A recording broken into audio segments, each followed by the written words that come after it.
நம்ம ஊர் போலீஸ் ஸ்டேஷன்லலாம் திருடர்களோட லிஸ்ட்டை வச்சுருப்பாங்க. அது மாதிரி இன்டர்நேஷ்னல் கிரிமினல் கோர்ட் ஆஃப் ஜஸ்டிஸில் ஒரு திருடனுடைய ஃபோட்டோ வைக்கணும் அப்படின்னா உலகமகா திருடன் ட்ரம்ப்பினுடைய ஃபோட்டோவை தான் வைக்கணும். ஆனால் அதை அவங்க செய்ய மாட்டாங்க. வெனிசுலா அப்படிங்கிற நாடு, அந்த நாட்டை டைரெக்டாக நான் அட்டாக் பண்ண போகிறேன், திருட போகிறேன் அப்படின்னு இப்போ ஓப்பன் டாக்காக பேசியிருக்கார். இவரை எதிர்த்து என்ன செய்ய முடியும்?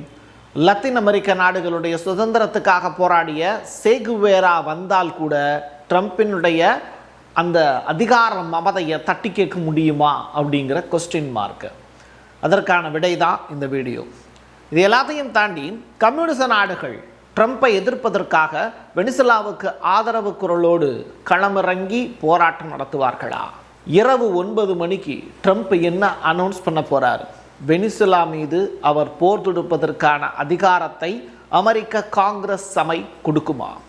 உமர் அப்படிங்கிற அந்த பெண் அமெரிக்க நாடாளுமன்றத்தில் ஒரு பெரிய கர்ஜனையை கொடுத்துருக்காங்க. யார் அவங்க? ட்ரம்ப்புக்கு எதிராக என்ன பேசியிருக்காங்க? வாங்க பார்க்கலாம் உறவுகளே. இது Prasad signature media broadcasting private limited. நீங்க நியூஸ் ரீடரா மாறணுமா? கண்டென்ட் கிரியேட்டரா உருவாகணுமா? சேட்டலைட் சேனல்ல ரிப்போர்ட்டரா வேலை பார்க்கணுமா? டாக்குமெண்ட்ரி மேக்கிங்ல இருந்து ஜேர்னலிசம் பற்றிய முழுமையான பயிற்சி பெற உங்களுக்கான அருமையான வாய்ப்பு. எங்களை தேடி வாங்க. ஆன்லைன் மற்றும் நேரடி பயிற்சி வகுப்புகளும் சர்டிபிகேட் கோர்ஸாவே கத்துத்தரும். மீடியா துறையில் 10 ஆண்டுகளுக்கு மேல அனுபவம் உள்ளவர்கள் பயிற்சி கொடுப்பார்கள். வாய்ஸ் ஓவர் தொடங்கி வாய்ஸ்லெஸ் பீப்புளுக்காக உங்களை சிறந்த ஜேர்னலிஸ்டா உருவாக்க வேண்டியது எங்களோட பொறுப்பு. ஸ்கூல்ஸ் அண்ட் காலேஜஸ்ல ஜூனியர் ஜேர்னலிஸ்ட்ங்கிற பேர்ல ஒர்க் ஷாப்பும் கண்டக்ட் பண்ணி கொடுக்கிறோம். மோட்டிவேஷனல் ஸ்பீக்கரா கடந்த 15 ஆண்டுகளா கல்வி நிறுவனங்களுக்கு நிகழ்ச்சிகளும் நடத்தி தரோம். தொடர்புக்கு 9944790333 94493594 prasadsignature@gmail.com. உங்களுடைய தொழில் சம்பந்தமான விளம்பரங்களை நமது சேனலில் ஒளிபரப்ப உங்களுக்கான அருமையான வாய்ப்பு. திருடனே நான் திருட போறேன் அப்படிங்கிறத சொல்லியிருக்கக்கூடிய காட்சிகள் தான் இது.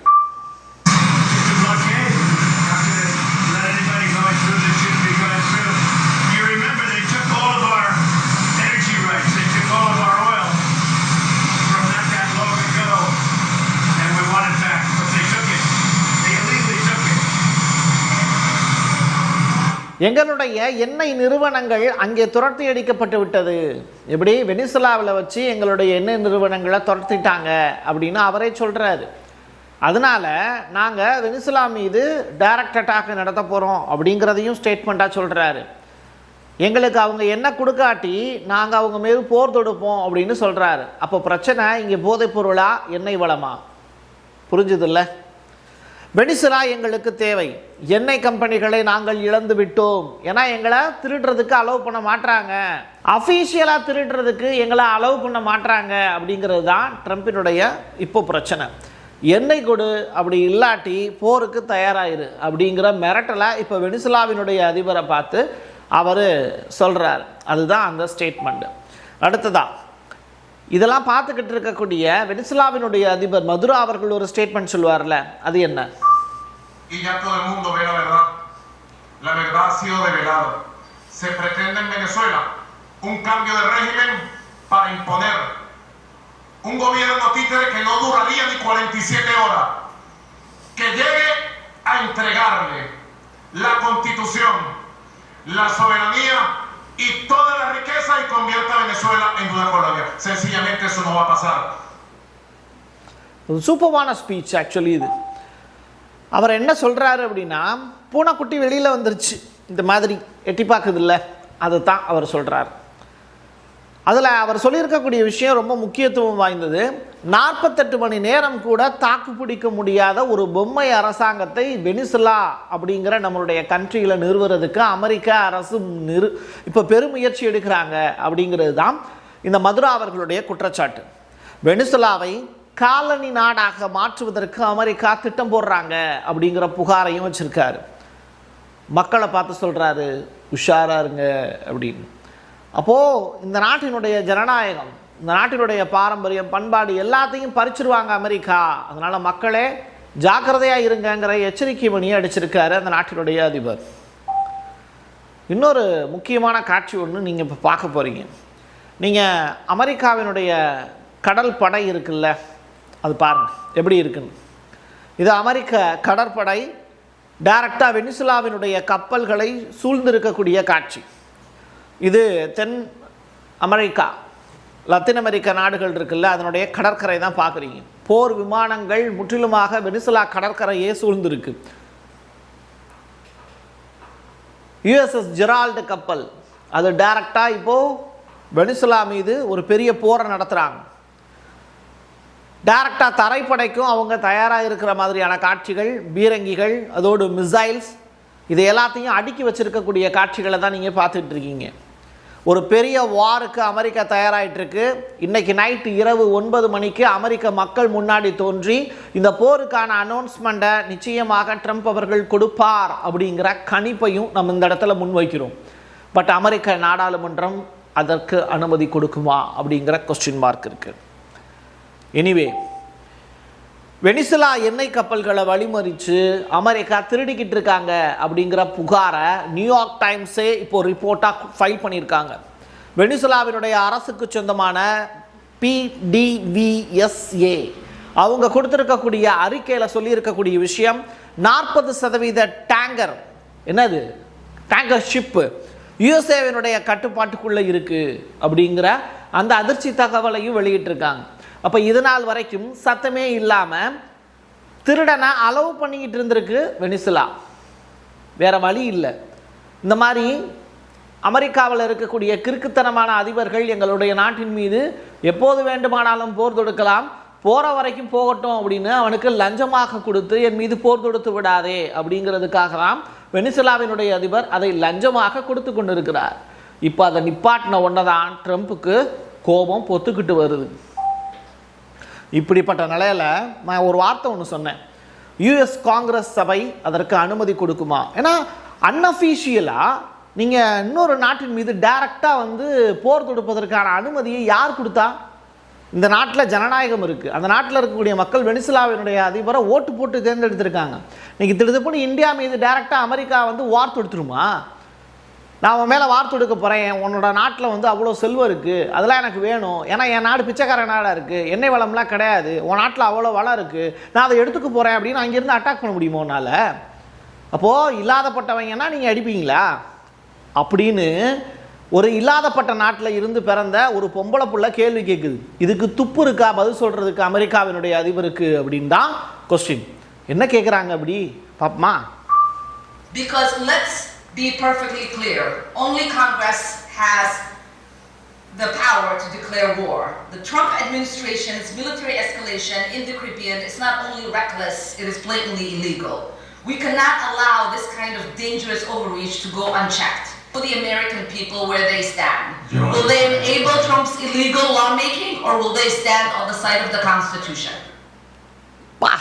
சமீபத்தில் நான் பார்த்த ஸ்பீச்சிலேயே ஒரு அரசியல்வாதியினுடைய ஸ்பீச்சு இந்த அளவுக்கு மாசாக இருந்தது இவங்களோடது தான். அதுக்கான காரணம் என்னன்னா, இவங்க என்ன பேசியிருக்காங்கங்கிறத நான் சொல்கிறேன், கேட்டுக்கோங்க. முதல்ல இவங்க யாருன்னா, சோமாலியாவில் பிறந்த அமெரிக்காவில் மினசோட்டா அப்படின்னு சொல்லிட்டு ஒரு மாகாணத்தில் அவங்க US காங்கிரஸ் சபையினுடைய ஒன் ஆஃப் த மெம்பர், அமெரிக்க காங்கிரஸ் சபையில் ஒரு மெம்பராக இருக்காங்க. இவங்கள தான் ட்ரம்ப்பு ரொம்ப பெரிய அளவில் வசைபாடி நீ உன் நாட்டுக்கே போ அப்படின்னு தொடர்ச்சியாக இந்த பெண்மணியை ஒரு இன ரீதியான தாக்குதலை நடத்திக்கிட்டு இருக்காங்க. இன வெறி தாக்குதல், ரைட்டா? அமெரிக்காவினுடைய மினசோட்டா மாகாண பிரதிநிதி உமர் அப்படிங்கிற அந்த லேடி சொல்லியிருக்கக்கூடிய விஷயம், ட்ரம்பினுடைய சட்டவிரோத இராணுவ தாக்குதல் போதைப் பொருள் பற்றியது அல்ல எங்கே வெனிசுலாவில். மாறாக அவர் என்ன செய்கிறாரு, அங்கே ஆட்சி மாற்றம் நடப்பதற்கான வேலையை செய்கிறாரு. இன்னொரு நாட்டில் ஆட்சி மாற்றம் செய்கிறதுக்கு அமெரிக்காவில் இருக்கக்கூடிய அதிபருக்கு யார் அதிகாரம் கொடுத்தது? போருக்கு நாடாளுமன்றம்ல அனுமதி கொடுக்கணும். ஒரு அதிபர் நினைச்சாருன்னா எந்த நாட்டின் மீதும், ஒரு ஜனநாயக நாட்டின் மீது போர் தொடுக்கலாமா? இப்போ வெனிசுலா அமெரிக்காவுக்கு அச்சுறுத்தலாக இருக்கக்கூடிய நாடா? கிடையாது. அப்படி இருக்கும்போது எப்படி போர் தொடுக்க முடியும்? அதிபரை விட ஆளுமை மிக்கது அமெரிக்க நாடாளுமன்றம் அல்லவா அப்படிங்கிற கொஸ்டினை அவங்க கேட்டிருக்காங்க. இந்த கேள்வி அமெரிக்காவினுடைய நாடாளுமன்றத்தையே உலுக்கி இருக்கக்கூடிய கேள்வி. இப்போ நீங்கள் கொஸ்டின் எங்கே இருக்குது அப்படின்னா, இங்கே அதிகாரம் அமெரிக்க அதிபருக்கு சொந்தமானதா, அமெரிக்காவினுடைய நாடாளுமன்றத்துக்கு சொந்தமானதா அப்படிங்கிற கொஸ்டினை, ஒரு பெரிய கொஸ்டினை எழுப்பியிருக்காங்க உமர். இவங்களுக்கான பதில் எப்படி கிடைக்க போகுதுங்கிறத பொறுத்திருந்து பார்ப்போம். சரி, இப்போ ஒரு காட்சி நீங்கள் பார்க்க போகிறீங்க. இது ஜப்பானுடைய கொடி. பட் வந்து இங்கே இருக்கக்கூடியது வந்து சீனா ப்ளஸ் ரஷ்யாவினுடைய கப்பல் வந்து தொலைதூரத்தில் இருக்குது. பார்த்தீங்களா, க்ளோஸ்அப் கொண்டு வாங்க. ஆமாம், இது வந்து ரஷ்யா ப்ளஸ் சீனாவினுடைய கப்பல் தான் அணிவகுத்து அப்படியே போயிட்டுருக்கு. சரிங்களா, இது எங்கே போகுது அப்படின்னு சொல்லி பார்க்கும்போது டைரெக்டாக இதுவும் வெனிசுலாவினுடைய கடற்கரையை நோக்கி போகுது. எதனால் அப்படி போகுது அப்படின்னா, சீனாவும் ரஷ்யாவும் யாருக்கு ஆதரவு அப்படிங்கிற கொஸ்டினுக்கான பதிலை இப்போ ரிவீல் பண்ணியிருக்காங்க. ரஷ்யாவும் சீனாவும் வெனிசுலாவுக்கு ஆதரவு கரம் நீட்டுவதற்கு தயாராக இருக்குது. சீனா ரஷ்ய கப்பல்கள் காவலுக்கு தென் அமெரிக்க கடல் பகுதியில் வட்டமிடுது அப்படிங்கிற செய்தி. உங்ககிட்ட மட்டும்தான் அதிகாரம் இருக்குமா, உங்ககிட்ட மட்டும்தான் நட்பு வட்டாரம் இருக்குமா, ஏன் எங்களுக்கெல்லாம் இருக்காதா அப்படின்னு வெனிசுலாவினுடைய அதிபர் இப்போ கொலம்பியா அப்படிங்கிற நாட்டுக்கும் தூது கொடுத்துருக்கார். ஒரு பீரியடில் கொலம்பியாவிலேருந்து பிரிஞ்சு வந்ததில் வெனிசுலாவும் ஒன்றாக கூட இருக்கலாம். வரலாற்றை புரட்டி பார்க்கும்போது நமக்கு தெரியும், தென் அமெரிக்க நாடுகள் அதில் வந்து ரொம்ப முக்கியமான ஒரு கண்ட்ரி கொலம்பியா. அந்த கொலம்பியாவினுடைய இராணுவத்தையும் இப்போது தனக்கு ஆதரவாக வருமாறு வெனிசுலாவினுடைய அதிபர் மதுரா அவர்கள் கேட்டிருக்கார். பார்ப்போம் அவங்க ஆதரவு கொடுப்பாங்களா என்னன்னு தெரியல. பட் கம்யூனிச நாடுகளாக இருக்கக்கூடிய வடகொரியா அதனுடைய அதிபர் கிம் அவர்கள் வெனிசுலாவுக்கு நான் என்ன ஆயுதம்னாலும் கொடுக்கறதுக்கு தயார், அமெரிக்காவை எதிர்க்கிறியா, நான் உனக்கு ஆயுதம் தரேன் அப்படின்னு ஓப்பட்டாக்கா சொல்லிட்டார். ஸோ வியட்நாம் போர் பற்றி இந்த இடத்துல நம்ம ஒரு முக்கியமான விஷயத்தை பற்றி தெரிஞ்சுக்கணும். ஏன் அப்படின்னா, அமெரிக்கா வியட்நாமோட போர் பண்ணி 25 வருஷம் போர் பண்ணி புறமுதுகிட்டு ஓடியது அமெரிக்கா.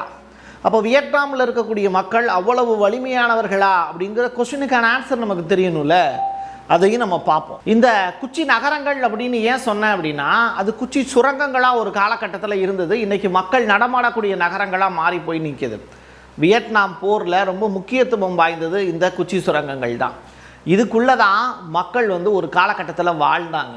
1950 1975 வரைக்கும் அந்த சுரங்கங்களுக்குள்ளேயே இருந்து அமெரிக்க படையை எதிர்த்து அவங்க போர் பண்ண வரலாறு தான் ரொம்ப மதிப்பு மிக்க வரலாறு. லேயராக இருக்கும். First layer, second layer, third layer அப்படின்னு அவங்க பிரித்து வச்சு அதுக்குள்ளே வாழ்ந்தாங்க. விவசாயிகள் தான், ஆனால் அவங்க போர் பண்ண விதம் வித்தியாசமானது. எளி மனிதர்கள் மாதிரி அவங்க இரவில் வந்து வேட்டையாடினாங்க அமெரிக்க இராணுவ வீரர்களை. அதாவது இந்த மூங்கில் கூட இருக்குல்ல, இதுதான் அவங்களுடைய ஆயுதம். இதுக்குள்ளே அந்த சுரங்கங்கள் தோண்டுவதற்கான மண்ணை அள்ளி மேடலான பகுதியில் போட்டுருவாங்க.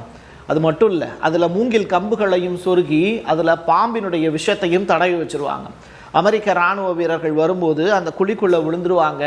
அதற்கு பிறகு அவங்க காயம்பட்டு படக்கூடிய வலி வேதனையை பார்த்து அமெரிக்க இராணுவத்தினுடைய அந்த மனதளவில் இருக்கக்கூடிய உறுதி உடைஞ்சது.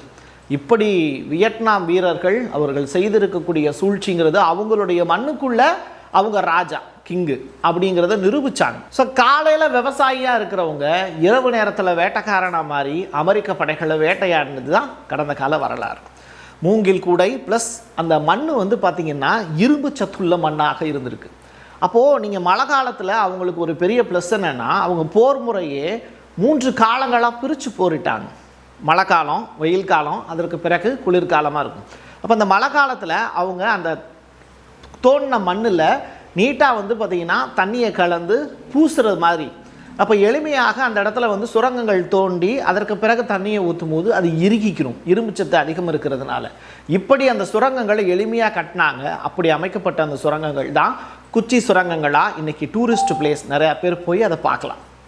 அமெரிக்காவினுடைய 30,000 போர் வீரர்கள் தோற்று ஓடியது போல, எப்படி அந்த 25 வருஷத்தில் கடைசியில் தோற்று ஓடினாங்கல்ல, வியட்நாமுக்கு எதிராக தோற்று போயிட்டோம் அப்படின்னு வெட்கி தலை குனிஞ்சு ஓடினாங்கல்ல, அந்த வரலாறு ட்ரம்ப்புக்கு மறுபடியும் யாராவது படித்து காட்டணும்.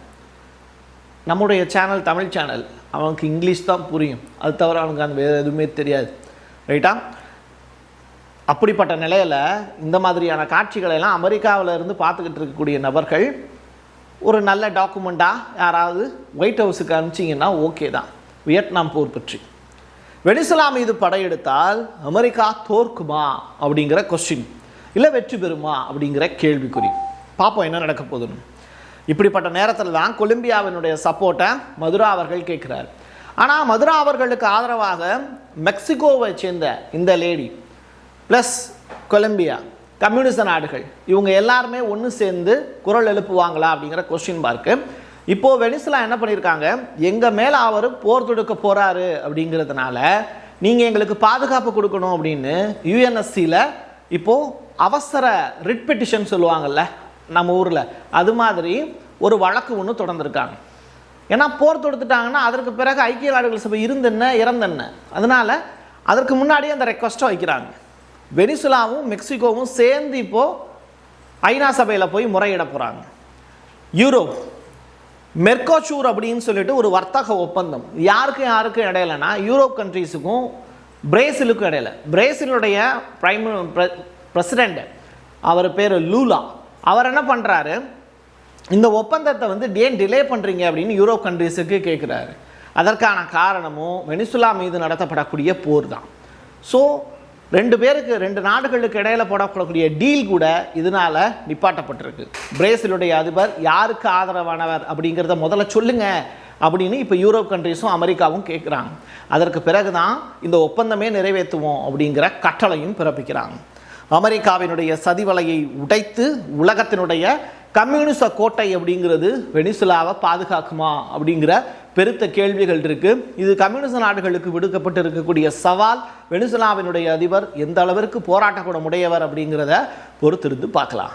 என் கையெழுத்தின் மக்களுக்கானது உறவுகளே, மீண்டும் ஒரு பதிவில் சந்திக்கலாம். நன்றி, வணக்கம். Prasad signature media broadcasting private limited. நீங்க நியூஸ் ரீடரா மாறணுமா, கண்டென்ட் கிரியேட்டரா உருவாகணுமா, சேட்டலைட் சேனல்ல ரிப்போர்ட்டரா வேலை பார்க்கணுமா, டாக்குமெண்ட்ரி மேக்கிங்ல இருந்து ஜேர்னலிசம் பற்றிய முழுமையான பயிற்சி பெற உங்களுக்கான அருமையான வாய்ப்பு. எங்களை தேடி வாங்க.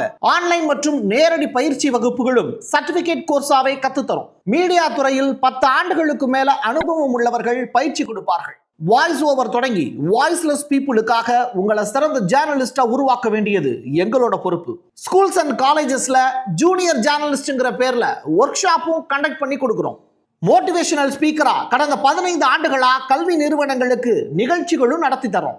தொடர்புக்கு 9944790333 94493594 prasadsignature@gmail.com. உங்களுடைய தொழில் சம்பந்தமான விளம்பரங்களை நமது சேனலில் ஒளிபரப்ப உங்களுக்கான அருமையான வாய்ப்பு.